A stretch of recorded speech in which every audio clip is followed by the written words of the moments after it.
Hello and welcome to this tutorial on filtering, slicing and indexing of data. Now we'll first go ahead and import pandas as PD. Next I will import two data frames. First one will be an Airbnb dataset, which will be pd.read csv data slash Airbnb this. I'll make the index underscore call to be 0 and I'll only read in the first 30 rows because it contains over 48,000 rows and we do not need 48,000 rows for this tutorial. So I have loaded the first 30 rows, and as it is we don't need first 30 as well. I'll just go for the first 10. Okay, yeah, so this is it. We'll first look at this, how to do the slicing of ranges using the square brackets. So now for some reason, if I want to slice only these rows which are between IDs 2595 and 5022, what I'll do is check the integer positions. Like for example, 2595 is at integer position 1 and 5022 is at integer position 0, 1, 2, 3 and 4. Okay, so what I'll do is I'll say nyc of from 1 I want until 6th position. 6th because I'll say 5. I'll tell you why. Because this integer position number 1 is for 2595, which we want as a starting point, but this 5022, this is 0, 1, 2, 3 and 4. Okay, this is at integer position number 4. Hence we need to pass here 5 because this 5 is not included in the data, right? So this is according to the Python convention. This 1 is included, the lower bound is included and the upper bound is not included, and hence instead of 4 we need to pass in here 5, so that it will take only the rows 1, 2, 3, 4. It will take these 4 rows. So here we see that the ID number does not matter. If we want 2595 to 5022, we have to provide here 1 to 5. Okay, we cannot provide here 2595 until 5022. So this will not give us anything. We need to pass in here 1 to 5. Okay, so now using this slicing we can also slice the columns. So for example, if I want only the host name and the neighborhood, if I want only these two columns, what I'll do is I'll pass in a list of host name and neigh. Okay, I'll just pass in these two column names inside a list. Okay, the spelling is off a little bit. This is neighborhood. Okay, so now I have all the rows, all the 10 rows, and only those columns which I have requested. I had to pass in these columns in a double list. Okay, so this is a 2D list now, because inside of this data frame I have asked only for these columns, and hence I had to pass in this as a list as well, and hence you see those two brackets here, two square brackets here. Okay, so this is slicing of ranges using this. Now there's another thing called Boolean indexing. What I can do here is I can say nyc of, I can tell here I want true, false, true, false, and then repeat true, false, then true and false. So now what I'll get is I'll get alternate rows, because I've asked pandas to give me pandas will see which rows are true, and because there are 10 rows in the data frame, right? The 10 rows, so I've mentioned here 10 boolean values.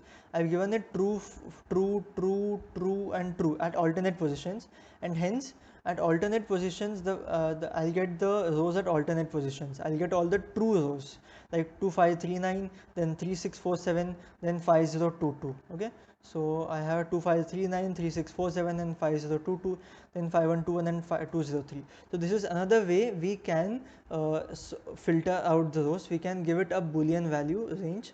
So we'll see how we can do this more effortlessly later on. Okay, so but this is one of the ways we can do it. So next one is selection by label.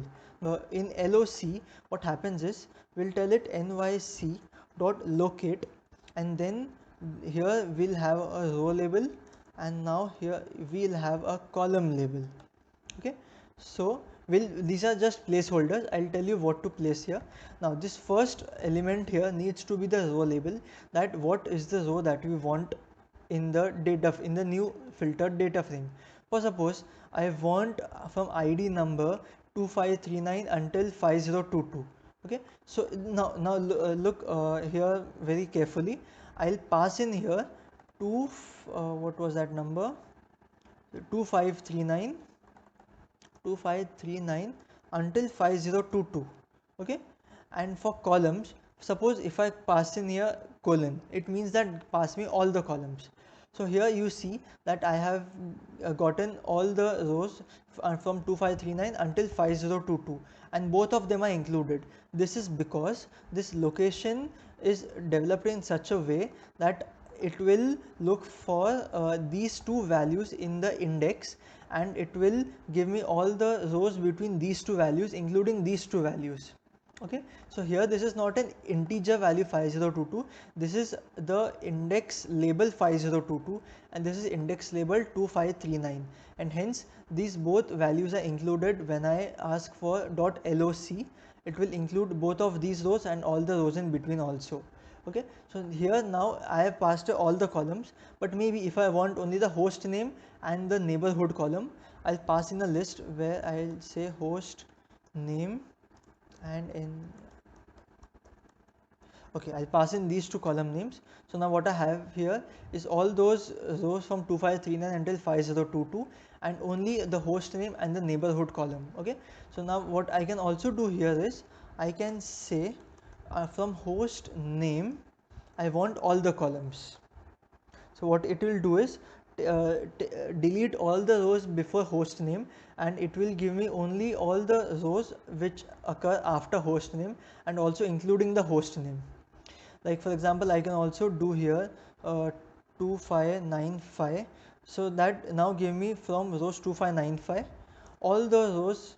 If I remove this, I'm telling pandas that I want all the rows after this 2595 label.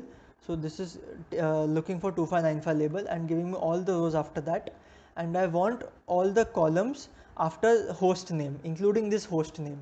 So after host name I'm getting all the columns, and before this host name there were a few columns like host ID and name that have been removed. Okay, so this is how we can use .loc. Now we can also use LOC with the indexer label, with the boolean labels like this.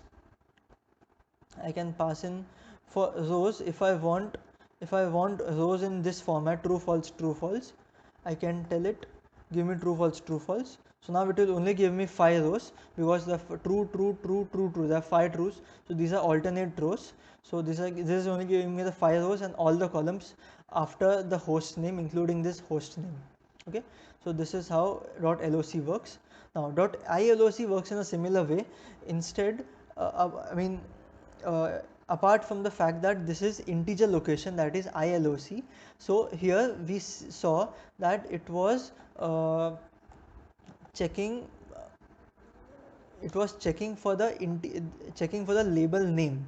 So this 2595 was the label name here, but here we'll have to pass, we'll say nyc dot integer location, and now if I want, suppose from the first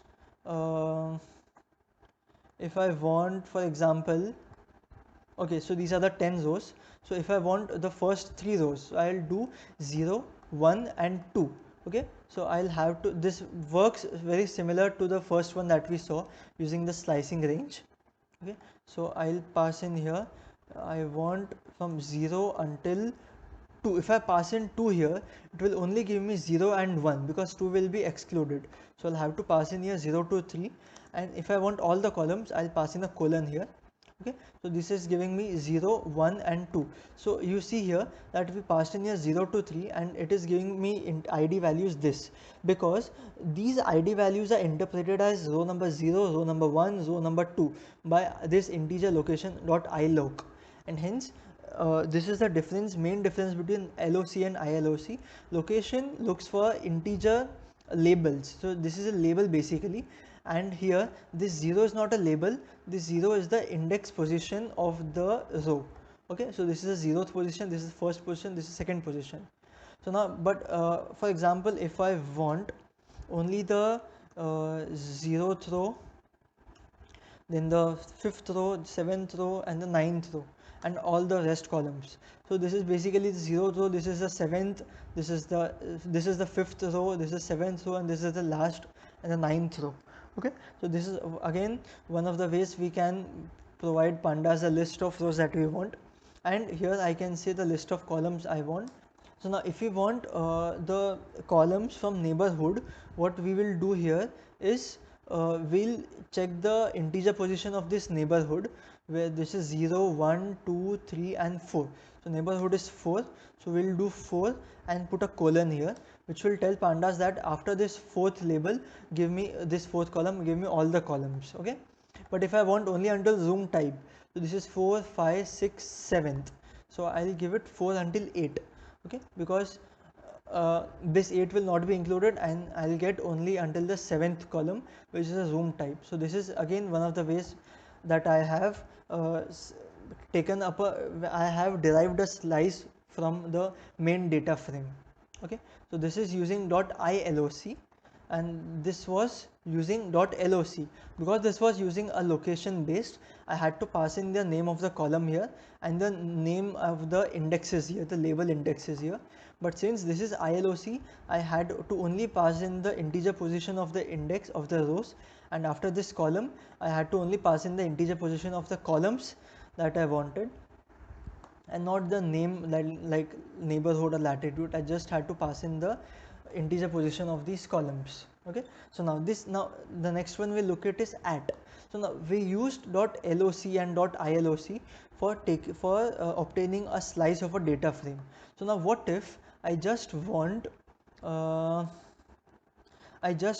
the name of the neighborhood group which has index ID label of 3647. Okay, so look carefully in ID 3647, and I want the neighborhood group name. So what I'll do here is I'll say df.at, and in the square brackets I'll give it 3647 the row label, and the column label I'll give it neighborhood group. Okay, so now df, okay, my bad, this is not df, this was a name, the name of a data frame is nyc. So now as you can see, it is giving us Manhattan because we asked specifically for row number 3647, which has index number 3647 and the neighborhood group column. So this is what it has given us, 3647 and the neighborhood group column, which is Manhattan here. Now we can obtain the same result using .iat.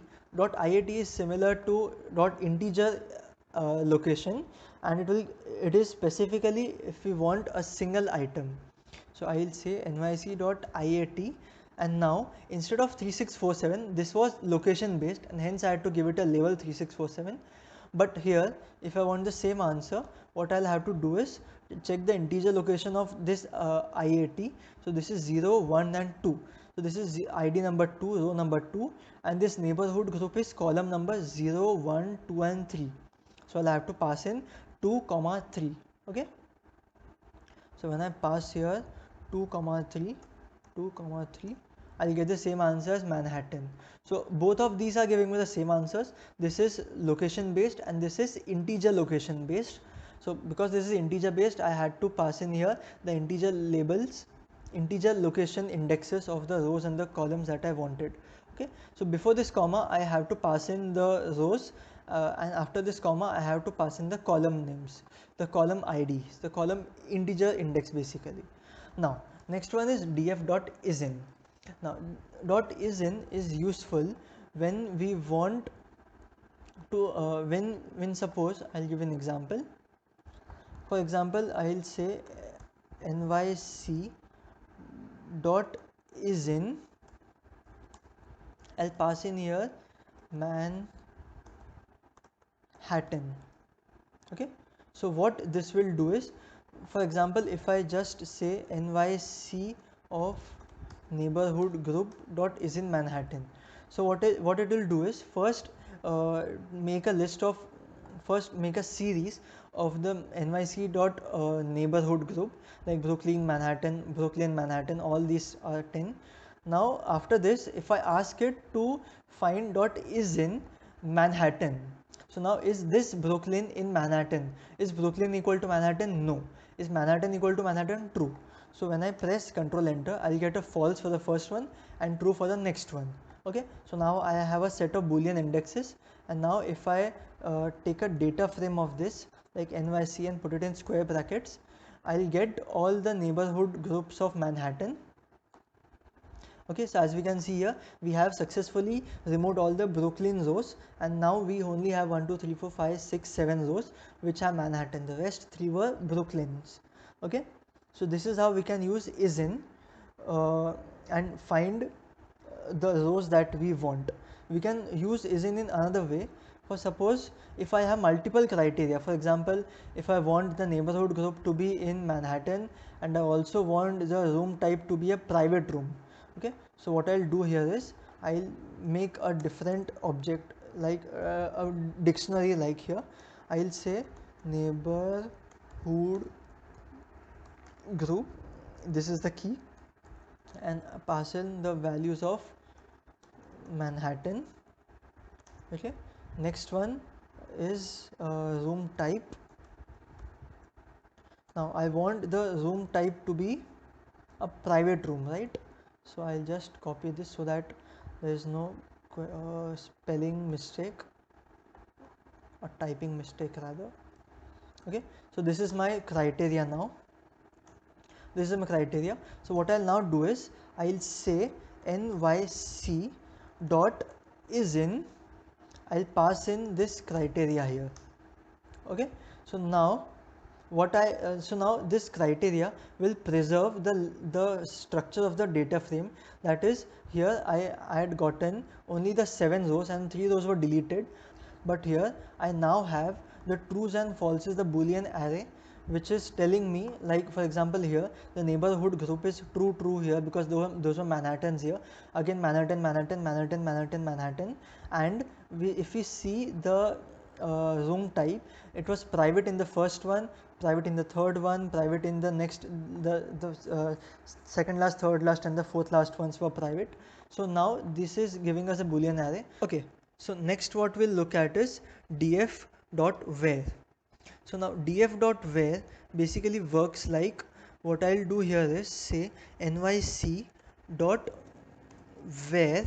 Now I'll have to pass in a condition here. For example, if my condition is that the price of the room should be less than $200. Okay, so I'll do price, so I'll have to type here nyc of price less than $100. For example, if I want only the rows which have less than $100 room price, and I press Control Enter, I'll get a similar response here. What I'll get here is that all the rows which have room price of less than 100 will be preserved, and the rest of the rows will become nans. Okay, so this is useful.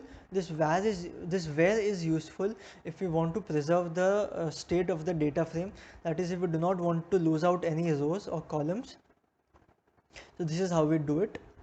Okay, if losing the rows is not a concern, then we can very easily use df.loc.iloc and slicing of rows, etc. Now this mask is basically a complement of df.where. If I say nyc.mask and pass in here nyc of price is less than 100, so what it will do is, it will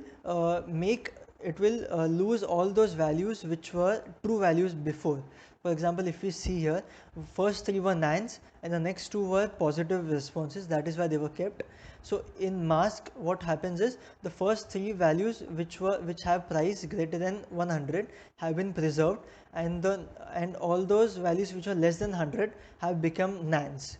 So this is all according to the use case and the requirement of the developer. So so this is how mask and where work. They're basically the complement of each other. Now query is aimed to make our life simpler. For example, if I have multiple conditions, for example, like if suppose I want the neighborhood group to be Manhattan, I want the price to be less than $100, for example, less than $100, and I also want the availability to be more than 100 days, suppose. Okay, so what I'll do here is I'll say nyc dot query, and I'll pass in a string here. I'll say first neighborhood group equal to I'll pass in Manhattan. Now as you can see here, since I have first enclosed this in single quotation marks, I have to pass in this Manhattan string into double quotation, otherwise pandas will get confused. Okay, and we will lose, and it will basically throw up an error. Now the first condition is met, like the neighborhood group should be Manhattan. Now and my price column should be less than $100, and the last column was availability underscore 365. So this column must be more than 100. Okay, and this availability 365 must be greater than 100. If I press enter, I'll see that there's only one row out of those 10 which matches our three criteria. Like this is Manhattan, it has the room price is 79, which is less than 100, and it is available for 220 days. If I reduce this criteria for 50 days, it is again I have only one row, which means I have to change the criteria if I want different results. So for this criteria, so this query is pretty simple. I just have to pass in the name of the column here without anything like which we have performed here, like NYC of price. We just have to mention here price less than 100, and then I will this column name less than greater than 50, and then the neighborhood group, if it is a string, then we have to enclose it in double quotation marks. Okay, so this will filter our results according to our need. Now this get is pretty similar to what we have seen before. For example, if I say nyc dot get, it will, if for example if I want the first column, like if I want the name column here, I just pass in nyc dot get, and in single quotation I'll pass name. I can also of course pass it in double quotation, it doesn't matter. I get the same response. So it will basically give me a series of this name column. So this is how to use the get method. Now sample is used when we want to select only a subset of the data frame. Like for example, here our data frame is already only 10 rows long, right? I have imported only 10 rows here. So if I want only 5 rows, okay, if I want only 5 rows out of this, what I'll do is nyc dot sample, and I'll pass it here 5. So out of those 10 rows, it will give me only 5 random rows. So if I run it again using control enter, you see we will get different answers each time, because this is how sample works. It is randomly assigning any 5 rows and giving us back. If I do not give it any parameter here, it will give me only one random row out of those 10. So if I pass in here 5, it will give me 5 rows, and if I want the same answer every single time, I'll set random state is equal to, and I can pass in here any integer. If I pass in integer, suppose this integer, and run it, now if you see, if I run it any number of times, I'll get the same answer. Now if I change this random state, I can give it any integer. Okay, so if I run it again using random state 16, I'll get the same answer each time. So this is to preserve the state of a response. So you can either use random state if you want, or if you do not want, then you can remove this. there's another thing, replace is equal to true or false. For example, if I want 15 rows here, okay, but I have only 10 rows in my original data frame, so this will throw up an error, okay, because there were only 10 rows. So I need to pass here replace is equal to true. So what this will do is it will create duplicate rows. For example, this 2539 25, okay fine, this 3647 3647, this has been repeated for our purpose, because we had only 10 rows and we now want 15. Pandas will append 5 extra rows from our own 10 rows, so that we now had duplicate rows in our data frame. Okay, if I set it 5 here and set replace is equal to true, then we can also get duplicate rows like 2595 and 2595 are duplicated. So we can set the default value as false. So we'll get 5 different rows from our data frame. We can also set weights for each of the rows that we want. For example, if I want the weights, okay fine, I'll tell you how to do this. Weights is equal to, now I'll pass in a list here. For example, if I want the first row to not have any weight, if I do not want the first row at any cost out of these 10 rows, what I'll do is I'll pass in 0 here. I'll pass in suppose 5 6 5 8, okay.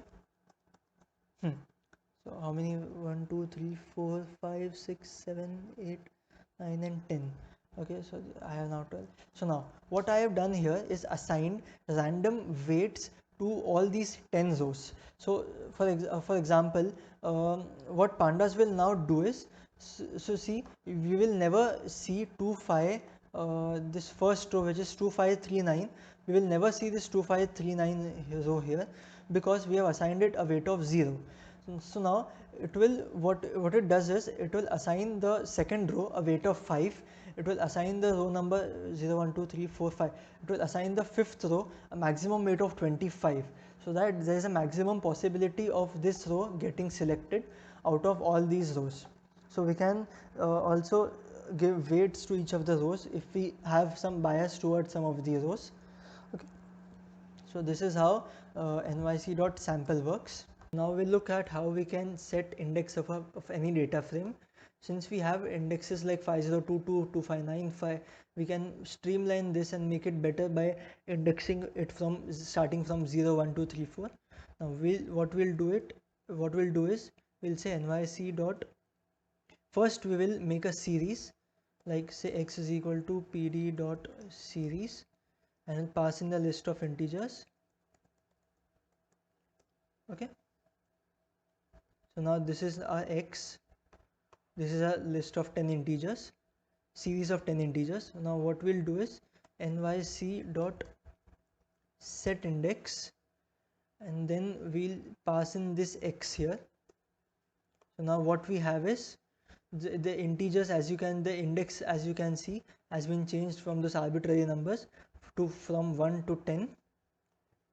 Okay, so this is how we can change the index of any data frame to our liking. Now since I have not set in place is equal to true, if I again run nyc, what will happen is I'll get the same old indexes back. So what I need to do here is I have to say in place is equal to true. What we'll do is it will set this in place operation, and now this nyc has been changed to this. Okay, so now as we can see, it has been permanently changed to 1 to 10, the index numbers. Now next what we'll look at is reset index. Reset index is if suppose I set the index to name. Here what I'll do is, just for the sake of this, I'll set dot set index keys. What I'll pass in here is the name of the column, name. Yeah, so now what we have is the name has been made the index. Okay, so now I'll also set this. No, I can either we can do this in place is equal to true, or we can say nyc is equal to nyc dot set. It is the same thing. if I see what is NYC, the name is the index now. If for some reason if you do not want the name to be in this index, and if you want it again to be in the columns, we can say dot reset index, and here if we see the parameters, it is saying drop is equal to false and in place is equal to false. So what this means is that if we say drop is equal to false, what will happen is the column name, that name column will become a column again, that from index it will be shifted to a column. But if we say drop is equal to true, the index has been changed from 0 to 9, the integral indexes, but we have also lost the name column here because we have said drop is equal to true. So if we set drop is equal to false, which is the basic behavior, so it will not drop the name and it will give it in the name here column. Okay, so now we can set here in place is equal to true, so that now this our new NYC is very streamlined now from 0 to 9 indexes. Okay, so this was all about how we can filter, slice and index data. Now I would highly encourage you to do all these tasks and complete all these tasks, and I'll be posting the solutions of all these tasks on my GitHub page along with this Python notebook and all the data sets that I've used here. So please don't forget to check it out in the description below, the link of my GitHub page. And I highly encourage you to complete this task, because if you do not do this, then you will never learn these things. So it is highly important that you try a lot on your own. Now for some things you will it will be a little difficult for you if you are new to Python. Like for some questions it will be a challenge for you, but don't worry, do as much as you can and check the solutions, where I will be posting very detailed solutions and you will understand from that. Okay, so thank you, and I hope to see you in the next lecture. Thank you so much.